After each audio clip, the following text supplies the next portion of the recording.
Alors, vous avez un manque de confiance en vous. Bah oui, des fois on aimerait être caché quand on parle, on aimerait se mettre comme ça. Mais en fait, j'ai découvert une chose. J'ai connu ça. J'ai été timide, j'ai un manque de confiance en moi énorme. Alors oui, aujourd'hui, vous pouvez me dire, ça se voit pas du tout. Oui, mais ça a été des semaines, des mois de travail, de prise de conscience. Et tout d'abord, le manque de confiance en vous, en soi, il vient souvent de la dévalorisation.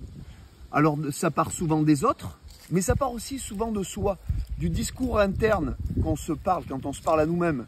Mais t'es pas assez bon, t'es trop gros, t'es trop mince, t'es trop noir, t'es trop blanc, t'es trop ceci, t'es trop cela. Déjà, il faut arrêter avec ça. Il y a des gens qui aiment les blancs, il y a des gens qui aiment les noirs, il y a des gens qui aiment les musulmans, des gens qui aiment les chrétiens, il y a des gens qui aiment les juifs. On s'en fout.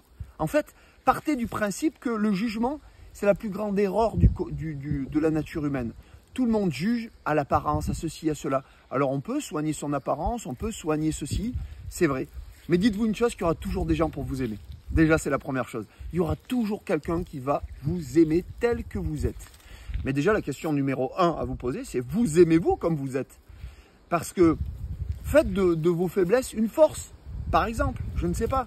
Moi, je me rappelle d'une femme que j'ai coachée à l'époque, il y a très longtemps. Elle faisait 90 kilos.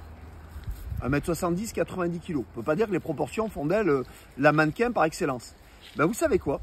Elle a commencé à faire des photos pour les femmes bien portantes qui étaient fières de leur corps et qui voulaient. Et elle a eu un succès fou. Voilà. Elle a pu passer de revenus à 5 chiffres mensuels en 12 ou 18 mois, je ne sais plus, 18 mois je crois. Incroyable. Et en partant de rien, en faisant des vidéos et en étant fière de qui elle était, de ce qu'elle faisait. Alors évidemment, ça commence par un premier pas. Là, pour avoir confiance en soi, on ne va pas du jour au lendemain, si vous n'avez jamais fait de sport, faire un marathon, pour vous faire une analogie. On va y aller progressivement.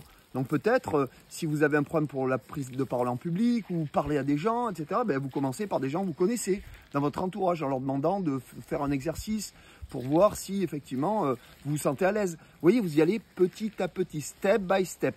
Et puis petit à petit, vous verrez. Et puis entourez-vous de personnes qui vous reconnaissent tel que vous êtes, qui ne vous jugent pas, ne vous critiquent pas. Voilà, ça c'est des exercices à faire. Et puis surtout, suivez des enseignements, voyez un coach, peut-être un psychologue, je ne sais pas. C'est pas grave, il n'y a pas de honte à ça. Pour peut-être travailler cette confiance en vous et que vous puissiez au moins vivre pleinement la vie que vous méritez de vivre et pas celle qui est faite par un programme qui va vous bloquer, vous freiner vos ambitions ou votre potentiel. Quel dommage. Je vous embrasse.